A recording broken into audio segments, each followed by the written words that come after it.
জি, আপনার কাছ থেকে একটু সরাসরি জানতেই চাই যে আজকে আবার ভারতীয় গণমাধ্যমে বাংলাদেশের সাবেক প্রধানমন্ত্রী এবং বাংলাদেশ আওয়ামী লীগের সভানেত্রী তিনি পরিষ্কারভাবে জানান দিয়ে দিলেন এ বছরের মধ্যেই তিনি তার নিজ দেশে মানে বাংলাদেশের মাটিতে ফিরবেন। তার মানে এটা কি তার সিদ্ধান্তটি চূড়ান্তভাবেই জানান দিলেন বলা যায় কিনা? যে সাক্ষাৎকারে উনি এটা বলেছেন, ওই সাক্ষাৎকারটা মানে ব্যবস্থাপনা পুরোটা আমারই করা। অর্থাৎ এনডিটিভির যে ভদ্রমহিলা সাক্ষাৎকারটা ওনার নিয়েছেন, নেহা চন্দ্র, ও আমার ছোট বোনেরই মতো, আমার অনেক দিনের আগে ইন্ডিয়া টুডে ছিল, নতুন এনডিটিভি দেখছে। তো আমাকে বলে যে দাদা থোড়া ইন্তজাম কর দিজিয়ে। তো যাই হোক, পুরো ব্যাপারটা যারা এইসব ব্যবস্থাপনার সাথে যুক্ত শেখ হাসিনা, এখানে দুটো তিনটে জিনিস আমি আপনাকে করবো, কারণ কোয়েশ্চেন গুলি আপনি যদি দেখে থাকেন খুব শার্প কোয়েশ্চেন ছিল এবং ডেফিনেট। সেখানে উনি তো বলেইছেন যে আমি ফিরবো, আমার জনগণের উপর আস্থা আছে, আমার দলের উপর আস্থা আছে। Awami League is not a political party, Awami League is a force, মানে আওয়ামী লীগ একটা ব্যাপার, সব ঠিক আছে। তারপরে দেখবেন নেহা একটা প্রশ্ন করেছে তাকে শেষের দিকে, যে কিছু লোক বলছে যে তোমার সাথে বর্তমান বাংলাদেশ সরকারের যোগাযোগ হয়েছে, কথাবার্তা হয়েছে এবং আলাপ আলোচনা চলছে, তাদেরও কিছু শর্ত আছে, তোমারও বক্তব্য আছে। তো এই ধরনের কিছু ফলশ্রুতি কি আপনার এই দেশে ফেরার ব্যাপারটা সুনিশ্চিত হয়েছে? তো উনি বলেছেন না, আমি কারোর সাথে কোনো এই ধরনের রফা করে, এক কথায় রফা করে আমি দেশে ফিরছি না। আমি দেশে ফিরছি, আমার জনগণের উপর পূর্ণ আস্থা আছে, আমার দলীয় সমর্থক এবং দলের উপর, দলের সংগঠনের উপর চূড়ান্ত আস্থা আছে। উনি এই কোনো রফা মানে ব্যাকডোর কোন রকম কথাবার্তা, কোন অন্য দূত টুত মারফত, এই ব্যাপারটা পুরোপুরি উনি খারিজ করে দিয়েছেন। ইন্টারেস্টিং। তো তাহলে বলতে হবে যে উনি দেশে ফেরার কথা যদি উনি সিদ্ধান্ত নিয়েই ফেলে থাকেন, এবং এই ব্যাপারে ওনাকে যারা ভারতে রেখেছে 2 বছর ধরে, ভারত সরকারের মানে কর্তা ব্যক্তিরা, তাদের কিন্তু তাদের কিছু লোকজন, যেমন অজিত ডোভাল, আমি খুব ভালো করে চিনি, আমি ওনার সাথে কিছুদিন আগেও মানে ওনার লোকজন যেটা বলেছে যে বহনজি জব তক সুরক্ষিত নেই তব তক হাম লোগ উনকো वापस नहीं भेजना चाहते। মানে যতক্ষণ শেখ হাসিনাকে বহিনজি বলে সবাই, তো বলে যে ওনাকে যতক্ষণ ওনার নিরাপত্তার ব্যাপারটা সুনিশ্চিত না হচ্ছে, আমরা ওনাকে ফেরত পাঠাতে চাই না। এবং জয়শঙ্কর আপনি দেখেছেন বলেই দিয়েছিল, she will stay here as long as she wants to. এখন তার মানে ফেরত যাওয়ার সিদ্ধান্তটা একান্ত ভাবেই শেখ হাসিনার, কারণ যে কোনো কারণেই হোক ভারতের নিরাপত্তা সাথে জড়িত যেসব এজেন্সিরা, তাদের অনেক কর্তা ব্যক্তিরাই আমায় বলছেন তাদের একটা তীব্র সন্দেহ আছে যে শেখ হাসিনাকে সুযোগ পেলে পাকিস্তানের আইএসআই ওনাকে খুন করবে, ওরকম একটা পরিকল্পনা ওদের আছে। এটা পাকিস্তানের দীর্ঘদিনের একটা ব্যাপার, বঙ্গবন্ধু পরিবারের উপর আক্রোশের থেকে যে 75-এ যে কাজটা আনফিনিশড সেটা করতে হবে ইত্যাদি। এবং এটা হয়তো ওই অগাস্ট মাসেও 2024-এর পরিকল্পনা ছিল, সুবিধা হয়নি কারণ ওনাকে বার করে আনতে লোকজন সক্ষম হয়েছিল। উনি দেশ ছেড়ে এসছেন, এটা মানে অনেক লম্বা কাহিনী, কিন্তু এইটুক শুধু আপনাকে বলতে পারি যে ওনার দেশ ছাড়ার ক্ষেত্রে আমাদের নিরাপত্তা সাথে জড়িত যেসব লোকজন, তাদের একটা বড় ভূমিকা ছিল, বিশেষ করে অজিত বলে। তো যাই হোক, মোট কথা যেটা আমি বলতে চাইছি যে আমাদের লোকজন এখনো যখন তাদের একটা তীব্র সন্দেহ আছে যে উনি ফিরে গেলে ওনার নিরাপত্তা কতটা সুনিশ্চিত, ভারতেও ওনার মানে ওনাকে মানে পাহারা দেওয়ার যে ব্যাপারটা, এটা সাংঘাতিক, মানে সিকিউরিটির ব্যাপারে খুবই কড়াকড়ি। এমনকি যে কুক ওনার আছে তারও মানে মানে পুরো সিকিউরিটি ভেটিং করে তারপরে তাকে, মানে অনেক ব্যাপার ট্যাপার। কারণ কুক তো একটা সেন্সিটিভ ব্যাপার না, আপনাকে আমি যদি কিছু একটা করে ফেলতে চাই, তো সহজতম পথ হচ্ছে আপনার কুককে একটু ফিট করে আপনার খাবারে কি পানিতে একটু আমি বীজ টিজ দিয়ে দিলাম। তো যাই হোক, মানে এক মোদ্দা কথা যেটা, যে ভারতের নিরাপত্তা এজেন্সি গুলো এবং অজিত ডোভালের মতো লোকজন, এদের একটা তীব্র সন্দেহ আছে যে শেখ হাসিনার নিরাপত্তা ভারতেও মানে তারা খুব জোরদার করে, আর বাংলাদেশে গেলে সেটা কতটা সুনিশ্চিত করা সম্ভব হবে। তাহলে কি ভারতীয়দের সাথে এই সরকারের লোকজন সত্যি কথা বলতে আমি আপনাকে বলতে পারি যে আমাদের যারা নিরাপত্তা বিষয়ক উপদেষ্টা অজিত ডোভাল বা আমাদের আর্মি চিফ মানে আমাদের যারা সিকিউরিটি জি। সেট আপের সিনিয়র লোকজন, তারা কিন্তু ওয়াকার সাহেবকে একদম বিশ্বাস করে। হ্যাঁ, মুখে যাই বলুক, হয়তো ইউর এক্সেলেন্সি বলবে, সামনাসামনি দেখা হলে যা হয় আর কি, মানে সৌজন্য বলে, কিন্তু they don't trust mister Walker. কেন? তাদের একটা ধারণা যে শেখ হাসিনাকে ডোবানোর পেছনে, শেখ হাসিনা সরকার পতনের পেছনে ওয়াকারের একটা বিরাট বড় ভূমিকা ছিল। একদম ডে ওয়ান থেকে এই ব্যাপারটা আমাদের লোকজনের একটা ধারণা আছে। তাই কিন্তু তারা ওয়াকারের ভরসায় ওনাকে দেশে ফেরাবেন। আর উনি তো একটা গন্ডগোল করে রেখেছে, যে বিচারটা হলো, বিচার নিয়ে অনেকের অনেক বক্তব্য আছে, ওনারও আছে, আমাদেরও আছে, যে বিচার প্রক্রিয়া কতটা ঠিকঠাক হয়েছে সেই নিয়ে। কিন্তু যে এবার বিচার হয়েছে এবং ওনাকে মৃত্যুদণ্ড দেওয়া হচ্ছে, ডেথ পেনাল্টি। উনি টেকনিক্যালি, যদি আপনি মারুফ ভাই আইনের দিক থেকে দেখেন, উনি তো অ্যাপিলও করেননি এটার এগেইনস্টে। না, বিচারের এগেইনস্টে অ্যাপিল করেন। তো আজকে উনি দেশে ফিরলে অ্যাপিল করার সুযোগ উনি পাবেন, সেই সময় পার হয়ে গেছে। সেই সুযোগ তারেক রহমান সরকার ওনাকে দেবে এবং উনি অ্যাপিল করে নিরাপদে কোথাও একটা থাকবেন। এটা কেন জানি আমার এটা বিশ্বাস করতে একটু অসুবিধা হয়। আমি যতটুকু বাংলাদেশের হাল হকিকত বিশেষ করে এখনকার অবস্থা বুঝি, তো তাহলে বলতে হবে যে উনি এইসব মাথায় নিয়েও যদি দেশে ফেরেন, এটা একটা ডেসপারেট মুভ, অনেকটা বলতে পারেন সুইসাইডাল মুভ। আর আরেকটা অ্যাঙ্গেল অনেকেই আমাকে বলছে, ওনার দলের লোকজন, দেশে ভেতরে অনেক তৃণমূল স্তরের যেসব আওয়ামী লীগ কর্মীদের সাথে আমার কথা হয়েছে, তারা নিজেরাও খুব বিপদে আছে। আপনি জানেন গত কয়েকদিন এই যে ফাউন্ডেশন ডে, আওয়ামী লীগের প্রতিষ্ঠা দিবসের দিন কি পরিমাণ ছেলে পেলে মারা গেল, তুরাগ নদীতে কত লাশ ভাসছে, হ্যাঁ, নোয়াখালীতে কি হয়েছে, আপনি সবই খবর রাখেন, বাংলাদেশের মানুষ সেটা জানে। এরকম একটা পরিস্থিতিতে উনি দেশে ফিরবেন, একটা কথা ঠিক যে উনি গত শেখ হাসিনার মূল নেত্রী হিসেবে শক্তিটা কোথায়? দুটো। এক হচ্ছে উনি অসীম সাহসী মানুষ, কারণ উনি যে অবস্থায় দেশে ফিরেছিলেন 8-এর দশকে, ওনার পুরো ফ্যামিলি যেখানে শেষ করে দিয়েছে, এটা অন্য 10টা মহিলা, তখন অব্দি তো উনি গৃহবধূ, তাই না মারুফ ভাই? একেবারে গৃহবধূ। সেই অবস্থায় উনি সাহস করে দেশে ফিরেছিলেন, না আমি দেখে নেব। হ্যাঁ, আর ইন্দিরা গান্ধী তখন জীবিত ছিল। উনি যখন দেশে ফিরেন, ইন্দিরা গান্ধী পরিষ্কার, ইন্দিরা গান্ধী ক্ষমতায় ফিরে এসেছেন, নির্বাচন হেরেছেন কিন্তু আবার নির্বাচন জিতে 80 সালে ফিরে এসেছেন। সেই সময় আমি যতটুকু শুনি যে বাংলাদেশের তদানীন্তন সামরিক কর্তা ব্যক্তিদের পরিষ্কার ওই ইন্দিরা গান্ধী বলেছেন, বচ্চি যা রা হ্যায়, আগার কুছ হো গিয়া আপকো জিম্মেদার মারেঙ্গে। ইন্দিরা গান্ধীর যাই হোক একটা ব্যাপার তো ছিল যে ইন্দিরা গান্ধী যদি এই হুমকি দিয়ে থাকে যে মেয়েকে ফেরত পাঠাচ্ছি, কারণ ওকে বাচ্চি বলতো, তো মেয়েকে ফেরত পাঠাচ্ছি, কিছু যদি ওর হয় তোমাদের, আমি বুঝে নেবো এক কথায়, খবর আছে, হ্যাঁ, একটা খবর আছে, বা আমরা যেটা কোয়েলার ভাষা বলি ভেজাল আছে মিয়া, বুঝছো তো। এখন এর পরিপ্রেক্ষিতে তারপরে উনি দীর্ঘদিন মাঠে চষে সারা বাংলাদেশ রাজনীতি করেছেন। এক হচ্ছে ওনার অসীম সাহস, 2 নম্বর হচ্ছে যে উনি এই যে চষে বাংলাদেশ বেরিয়েছে, উনি বাংলাদেশের আনাজ কানাজ চেনেন, বাংলাদেশের ভূগোল, উনি একেবারে ওনার নখদর্পণে। আমি এটা জানি কারণ আমার ছোট বোন, খুবই আমার সাদরের ছোট বোন তারানা হালিম, কিছুদিন আগে আমাকে বলছিল, এমনি কথা হচ্ছে যে আরে দাদা, আপার মতো বাংলাদেশের ভূগোল কেউ জানে না কেন? আমি টাঙ্গাইলের মেয়ে, আমি টাঙ্গাইলে রাজনীতি করি, টাঙ্গাইল নির্বাচন।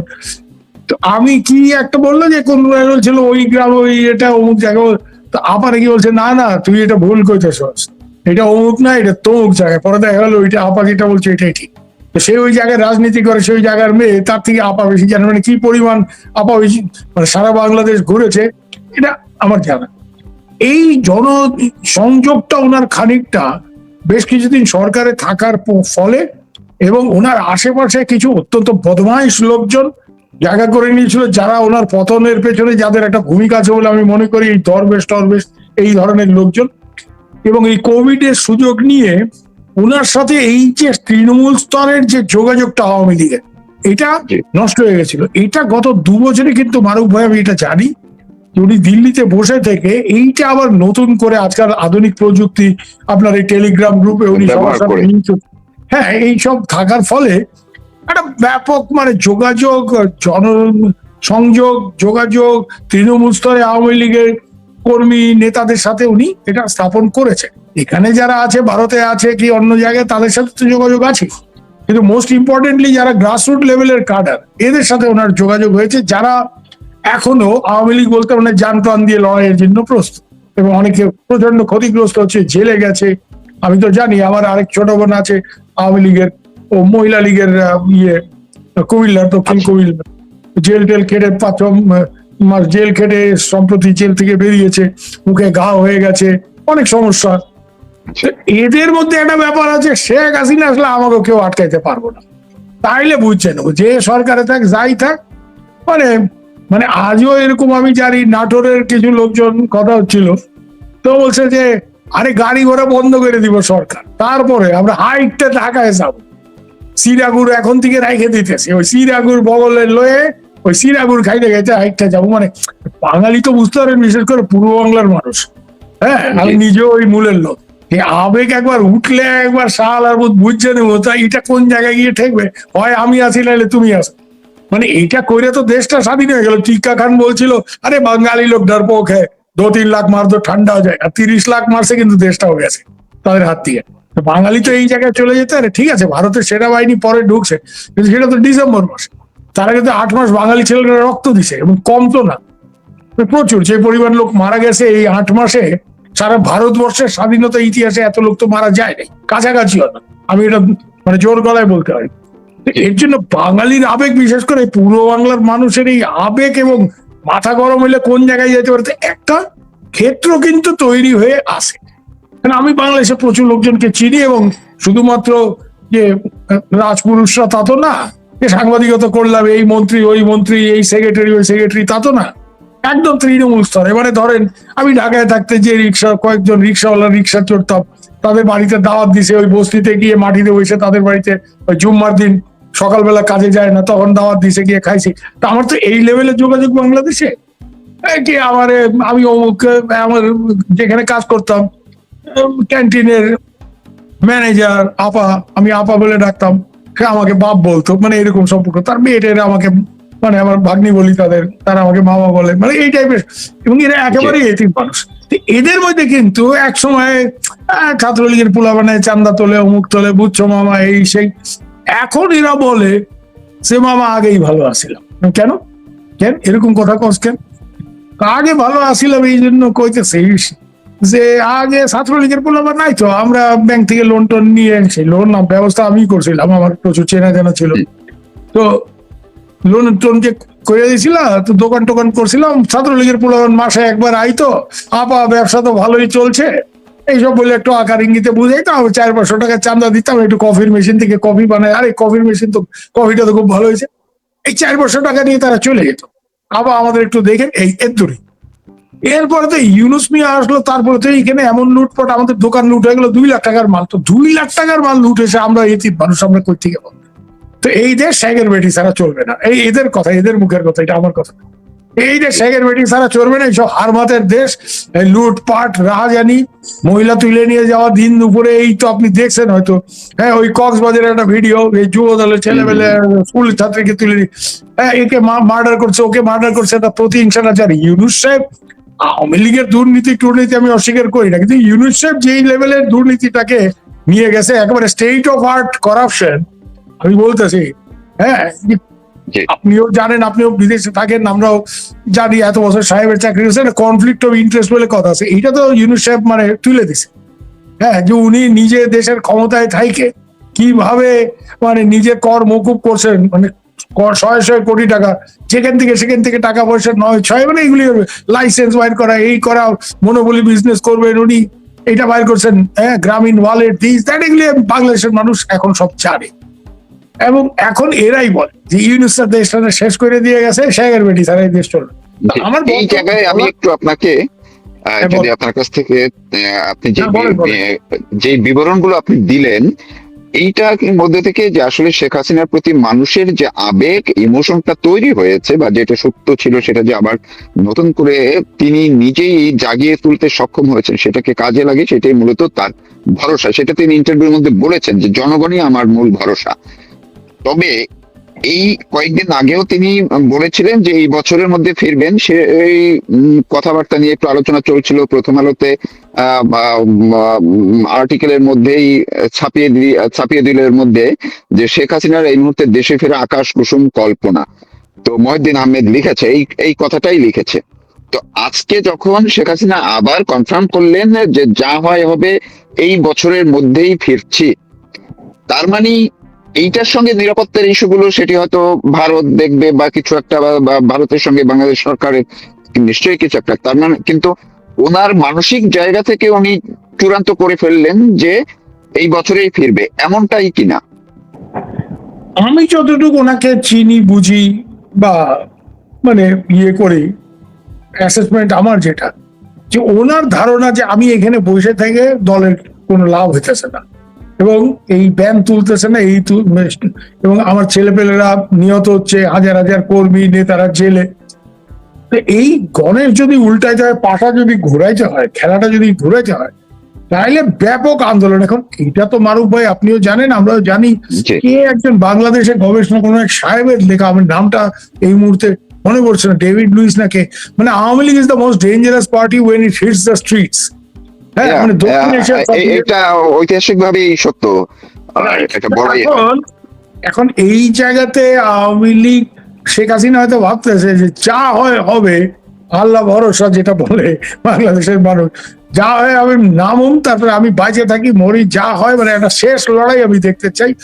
ওনার বোধহয় এরকম একটা, এবং উনি এই যত কথা বলেন না, ব্যাপক মানে 64টা জেলায়, মানে জেলা স্তরের নেতা, এমনকি ইউনিয়ন পরিষদ স্তরের নেতাদের সাথে উনি 2 বছরে এই টেলিগ্রাম গ্রুপ, অমুক গ্রুপ, হোয়াটসঅ্যাপ গ্রুপ, এত ডিটেইলে মানে উনি জনসংযোগটা করছেন, যেটা উনি প্রধানমন্ত্রী থাকা অবস্থায় ওনার আশেপাশে এই ককাস তৈরি হয়েছিল, এবং এরাই তো ওনাকে বিট্রে করছে, এই দরবেশ, আনিসুল হক, এই যে আরো কিছু ওনার 2-1 মন্ত্রী, মানে দরবেশ কম, এরা আমেরিকার হয়ে কাজ করছে, এরা খালি ওনাকে বলছে তুই এই করো, আর্মি তো আছে, ছাত্রলীগ যুবলীগ নামানোর দরকার নেই, এগুলো আমি ডিটেলস জানি। আমি কিছুদিন আগে আমার বাসায় এখানে অনেক সিনিয়র লিডাররা আসেন মাঝে মাঝে, এরাও এটা জি। বলে। তখন সামনে কিছু বলে নেই, যেহেতু শেখ হাসিনার সাথে দরবেশ সালমান রহমানের একটা সম্পর্ক, কিন্তু এখন সবাই বলে যে এই হারামজাদা আমাদের ডুবাইছে। দুজনের কথা বলে, one is Salman Rahman, one is Walker. Salman রহমানের পেটে পেটে বোধহয় নিজেই যে তুমি রিজাইন করো, আমরা একটা ইন্টারিম সেট আপ করি, হ্যাঁ তোমার রেজিগনেশন চাইতেছে আওয়ামী লীগ, মানে উনি প্রধানমন্ত্রী হতে, তো আকাশ কুসুম সব ইয়ে তো। আর এই আওয়ামী লীগ এই যে ফোড়ে ব্যবসায়ীদের সামনে নিয়ে আসা, নমিনেশন টাকা দিয়ে মানে কিনে, এইগুলি তো আওয়ামী লীগে কোনোদিন ছিল না। আওয়ামী লীগের লিডারশিপটা ভাই কি, আপনিও জানেন আমিও জানি, ইট ওয়াজ এসেনশিয়ালি মিডল ক্লাস লিডারশিপ। ওই পারে যেমন আওয়ামী লীগ, এখানে সিপিএম ওয়েস্ট বেঙ্গলে যে টিচার, প্রফেসর, ডাক্তার, লয়ার, মানে যাদের বিরাট টাকা নাই ব্যবসায়ীদের মতো, কিন্তু যাদের মানুষ রেসপেক্ট করে, মুরব্বী বলে মনে করে, মূলত মধ্যবিত্ত নেতৃত্ব। এইটা তো এই দরবেশরা এসে শেষ করে এই টাকা পয়সা নিয়ে নমিনেশন বাণিজ্য করে, এত টাকা দাও তোমার টিকিট দিলাম, এইসব তো করছে, আর আজে বাজে লোক সব। তো এই জায়গাতে আওয়ামী লীগের গত 2 বছরের লড়াইয়ের মধ্যে দিয়ে একটা শুদ্ধিকরণ হয়েছে। এই যারা এইসব 2 নম্বরই লোক, এই ব্যবসায়ী টাইপের লোক ছিল, ওই টাকা পয়সা দিয়ে নমিনেশন কিনছে, এরা যখন ভেজাল দেখছে, এরা কিন্তু দেশ ছেড়ে হাওয়া, বা এরা একটা রফা টফা করে কোনো মতে জামাত বিএনপির সাথে। আজকে যারা ফাইট করে নিজেদের আওয়ামী লীগের নেতৃত্বে তৃণমূল স্তরে প্রতিষ্ঠা করছে, এরা কিন্তু একেবারেই মানে মন প্রাণে আওয়ামী লীগ, এবং এরা অনেকে মারা গেছে, অনেকে জেলে গেছে। হ্যাঁ, কিছু কিছু লোক খুব বিপদে পড়ে হয়তো এই পারে আসছে, কিন্তু তারাও কিন্তু এইখানে আসার পর থেকে আমি লক্ষ্য করতেছি প্রস্তুতিটাই হচ্ছে দেশে ফেরা। এরা সবাই ওই শেখ হাসিনা মুখাপেক্ষী, কারণ এইখানে একটা ব্যাপার হয়ে গেছে, নেত্রী ফিরলে আমরা জান লড়াই দেবো, বর্ডার টর্ডার মানি না, তখন ঢুকে যাবো। মানে এইটা আমি একটু আমার আগ্রহের জায়গা থেকে একটু ইন্টারেস্টিং মনে হয়েছে যে আপনি কি ওই শেখ হাসিনা ছাড়া অন্য যারা নেতারা কলকাতা বা ইন্ডিয়ায় আছেন, তাদের মধ্যে কি সেই মনোবলটা দেখতে পাচ্ছেন যে নেত্রীর সঙ্গে সঙ্গে তারা ফেরার জন্য মানসিকভাবে প্রস্তুত আছে তারা? আমি 2জন নেতার কথা আমি বলতে পারি, 2জন না 3জনের কথা আমি বলতে পারি, যাদের সাথে আমি বিলেটেডলি মানে আমার দেখা সাক্ষাৎ, কি আমার খুব কাছের মানুষ, তাদের সাথে কথা বলে এসে আমাকে জানাইছে। হ্যাঁ, একজন হচ্ছে স্বরাষ্ট্রমন্ত্রী ছিলেন কামাল সাহেব, আসাদুজ্জামান খান, উনি ডিটারমিন টু গো ব্যাক। কেন, ওনার ছেলে জেলে আছে, উনি ডিটারমিন টু গো ব্যাক, এবং উনি এই কথাটা বলেন যে আমরা ফিরতে হবে এবং প্রতিশোধ দিতে হবে, মানে এরকম একটা কথা। জাহাঙ্গীর কবির নানক আমার বহুদিনেরই পরিচিত লোক, সম্প্রতি আমার বাসায় আসছিলেন, ডিটারমিন যে নেত্রী যেদিন বলবে সদল বলে বর্ডার টর্ডার মানি না, ঢুকে যাও। হ্যাঁ, বাহাউদ্দিন নাসিম উনিও পার্টির একজন সামনের সারির নেতা, আমার সাথে ভালোই সম্পর্ক, দেখা সাক্ষাৎ হয়। হ্যাঁ, এই যেই ইয়েটা দেখলেন আপনি, ওই এনডিটিভির সাক্ষাৎকারটা আপনি দেখলেন, এটা আমি ওনাকে ফরওয়ার্ড করেছিলাম, বলছি yes brother I am circulating it, মানে এই ধরনের সম্পর্ক। এদের তো একটা ব্যাপার আছে, মানে নেত্রী যেদিন বলবে আমরা ঢুকে যাবো এদের মধ্যে। আর তৃণমূল স্তরের যারা এখানে আসে, ধরেন ছাত্রলীগ যুবলীগের লিডার, কি আপনার ধরেন ডিস্ট্রিক্টের প্রেসিডেন্ট সেক্রেটারি, যারা এখানে আসে, দেশে সংগঠনের সাথে যোগাযোগ আছে, এরা তো প্রস্তুত, মানে এদের তো এরকম মানসিকতা, মানে পারলে আরো কিছু নিয়ে টিয়ে ঢুকবে আর কি, বুঝতে পারছেন তো? আচ্ছা, জি, জি, হ্যাঁ, বুঝতেই পারতেছেন, মানে জি। অনেকটা ওই 71-এর মানসিকতা, 71-এর মতো একটা মনোবল তাদের মধ্যে তৈরি হয়ে ইউ গেছে। উইল গো এন্ড ফাইট, যা হয় হবে, আসি তো আসি, নাই তো নাই, আল্লাহ ভরসা, এরকম একটা মানে ব্যাপার আর কি। জি, জি। অনেক ধন্যবাদ আপনাকে, আপনি খুবই একেবারেই গুরুত্বপূর্ণ বেশ কিছু পয়েন্ট আসলে খোলামেলাও আরেকটা বলে ব্যাপার আমি ফেললেন। মারুফ ভাই আপনাকে জি। একটু বলি ছোট করে, যে অনেকের একটা ধারণা আছে আন্তর্জাতিক ভূ রাজনীতির দিকে, যে আমেরিকানদের তো একটা বিরাট ভূমিকা ছিল এই সরকার ফেলার পিছনে। এখন আমেরিকানরা তাদের ভাবে একটা হচ্ছে ইন্ডিয়ার সাথে আমেরিকার একটা টেনশন, মানে অন্য সব অনেক ইস্যু আছে, ট্যারিফ ফ্যারিফ, কিন্তু বাংলাদেশে মেজর ইস্যু এটা প্রথম জি। থেকে, যে ওরা আওয়ামী লীগকে ইন্ডিয়া আওয়ামী লীগ সম্বন্ধে কি তো আপনি জানেন। তো এইখানে বোধ এই যে মার্কো রুবিও রিসেন্টলি ইন্ডিয়াতে আসছিল, আমাদের লোকজন, আমাদের বিদেশ মন্ত্রী এবং জাতীয় নিরাপত্তা উপদেষ্টা অজিত ডোভাল, বিদেশ মন্ত্রী জয়শঙ্কর খুব শক্ত হবে নাকি তাকে বলছে যে তোমরা এই গভর্নমেন্ট, এখানে একটা স্টেবল গভর্নমেন্টের পতন ঘটাইছো, এবং তার নেট রেজাল্ট হচ্ছে এখানে Islamic radicalism is on the rise, it's a serious security issue, and this we are going to face, you are sitting thousands of kilometre away, তোমরা তো এটা ফেস করবে না। তো এর জন্য এখন মানে এইটা, মানে this problem has to B addressed, এবং এখানে বোধ হয় শেখ হাসিনাকে ফেরত পাঠানোর জন্য মানে যা করার একটা করতে হবে আমেরিকার উপর, এরকম একটা প্রেশার আমাদের এখান থেকে আসে, এবং আওয়ামী লীগের উপরে ব্যানটা তোলার ক্ষেত্রে এখন এটা হয় নাই। এই জায়গাতে আপনি লক্ষ্য করবেন যে তারেক সাহেব রিসেন্টলি চীনে গেলেন, অনেক ভালো জি। প্রকল্প, হ্যাঁ, ওনার ওইখানে চীনের কর্তৃপক্ষের সাথে কথাবার্তার ফলে দেশে আসবে, মংলা বন্দরে প্রজেক্ট হবে, টোটাল আমি যা দেখলাম প্রায় $9 বিলিয়ন প্রাইভেট সেক্টর ইনভেস্টমেন্ট, বাংলাদেশের ভেরি গুড, বাংলাদেশের উন্নতির জন্য, অগ্রগতির জন্য এগুলি হয়তো খুব ভালো জিনিস। কিন্তু এগুলি দেখুন, শেখ হাসিনার আমলেও চীনের সাথে তো উনি ভালো সম্পর্ক মেনটেন করতেন, ইন্ডিয়ার সাথেও করতেন, এবং এইটা আন্ডারস্ট্যান্ডিং ছিল যে ইন্ডিয়ার অত উদ্বৃত্ত টাকা নাই যে ডেভেলপমেন্ট ফাইন্যান্সের জন্য, চীনের সেটা আছে। আমার দেশে দ্রুত উন্নতি অগ্রগতি না হলে আমার দেশটাও পাকিস্তানের মতো ফেল স্টেট হয়ে যাবে, এবং এখানে এই জিহাদি কারখানা তৈরি হবে। সো এর জন্য আমাকে চীনের থেকে অর্থায়ন এর ব্যবস্থা করতে হবে আমার প্রকল্পে। ইন্ডিয়া এটা দে এগ্রিড, খুব সেন্সিটিভ একটা বর্ডার প্রজেক্ট ছাড়া বাকিগুলি যে please do it, your argument is correct. কিন্তু আমেরিকার এখন যে হাব ভাব আপনি দেখেন না, সবই ট্রাম্প সাহেব তো এরকম, মানে সবই আমার থেকে কিনতে হবে, you have to make me rich, মানে নির্লজ্জ হবে একটা আমেরিকান প্রেসিডেন্ট যখন এই কথা বলে, you have to make me rich, you have to make America rich.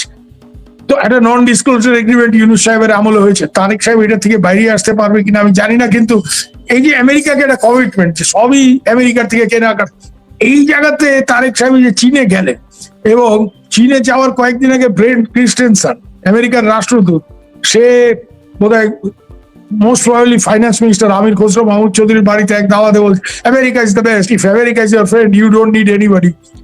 America তো এটা খুব ভালোভাবে নেবে না, কারণ চীন যেটা চাচ্ছে, এবং আমি জানি, কারণ আমি চীনে একসময় যাতায়াত করছি, ট্র্যাক্টর ডিপ্লোমেসিতে আমি ছিলাম, কলকাতা কুমিং ফোরামে ছিলাম, আর চীনে প্রচুর বন্ধু বান্ধব আছে, থিঙ্ক ট্যাঙ্ক।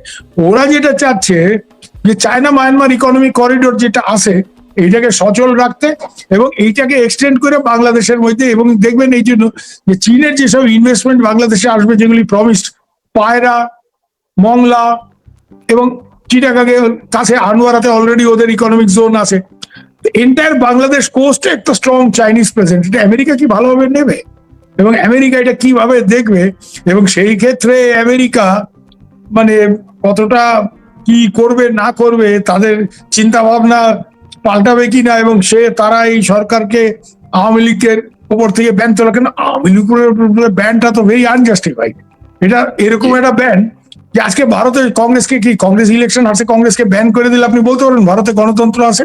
নাই। মায়ানমারে অং সান সুচির এনএলডি পার্টিকে ইলেকশন করতে দেয় নাই জেনারেল সাহেব, এবং উনি নিজে রাষ্ট্রপতি হয়েছে। তো মায়ানমারের ইলেকশনের যতটা মানে কি বলবো লেজিটিমেসি, বাংলাদেশের তো ব্যাপারটা তাই দাঁড়াইতেছে কি, your countries biggest party could not contest election. আমি একটা কথা এখানে আবারও বলবো যে তারেক সাহেব যত বড় বড় কথাই বলুক না কেন, বা ইউনুস সাহেব, এরা খুব ভালো করে জানে যে ফেয়ার ইলেকশন হলো আওয়ামী লীগ হয়তো 250 সিট পাবে না, 280 পাবে না, হ্যাঁ, কিন্তু আওয়ামী লীগ ইলেকশন জিতবে। এই জন্য এরা আওয়ামী লীগের উপর থেকে ব্যানটা তুলতে চায় না। ইউনুস সাহেব তো চাই নাই, তারেক সাহেবও ওই আমরা কইলার ভাষায় বলি টাল্টি বাল্টি করতেছে। তো এই টাল্টি বাল্টি, তো এইখানে ব্যাপারটা হয়েছে যে এর জন্য এইখানে যদি এখন আমেরিকানরা ব্যাপারটা বুঝে যে এরা তো চীনের বেশি কাছে চলে যেতেছে, দে আর গোয়িং মোর দেন শেখ হাসিনা, তো এইখানে আবার আমেরিকানদের হঠাৎ করে ভূ রাজনৈতিক ইয়েতে। আর এখানে আমি একটা কথা পরিষ্কারই বলতে চাই যে আমেরিকার যদি আওয়ামী লীগ সম্পর্কে মত পাল্টায়, আওয়ামী লীগের মানে আমেরিকা, আমাদের তো চাপ আছে, মানে আমাদের বলতে মানে ইন্ডিয়ার, যে আওয়ামী লীগের মধ্যে ব্যানটা তোলো তারপরে ইলেকশন। এইটা যদি আমেরিকা এখানে যোগ হয় তাইলে বাংলাদেশের পরিস্থিতি কি দাঁড়াবে? কেন একটা জিনিস তো মারুফ ভাই আপনি স্বীকার করবেন, আজকে সবটাই আপনার দেশের আভ্যন্তরীণ খেলার উপর তো হয় না। শেখ হাসিনার পতনটাও তো শুধুমাত্র বাংলাদেশের মানুষ চায় নাই বলে হয় নাই এরকম তো না। ইউনুস সাহেব তো নিজেই বলছেন ইট ওয়াজ মেটিকুলাস ডিজাইন, খেলাধুলা হয়েছে, নানা রকম ষড়যন্ত্র হয়েছে। এর জন্য এইসব জায়গায় আবার অন্যরকম কিছু হয়ে যায় কিনা, এবং রাজনীতির এই সব ব্যাপার বুঝে শেখ হাসিনা এরকম ভাবে চাপাচাপি করতেছে কিনা, এগুলিও মানে নানা রকম প্রশ্ন থাকেছে, তাই না? অনেক ধন্যবাদ আপনাকে। আপনি খুব খোলামেলা ভাবে অনেক গুরুত্বপূর্ণ বা স্পর্শকাতর কিছু কিছু বিষয় বললেন। দর্শক আশা করি তার কথাগুলো শুনলে আপনারা নতুন কিছু চিন্তার খোরাক কিন্তু আপনাদের জুটে যেতে পারে। অনেক কৃতজ্ঞতা ধন্যবাদ জানাচ্ছি সুবীর ভৌমিক।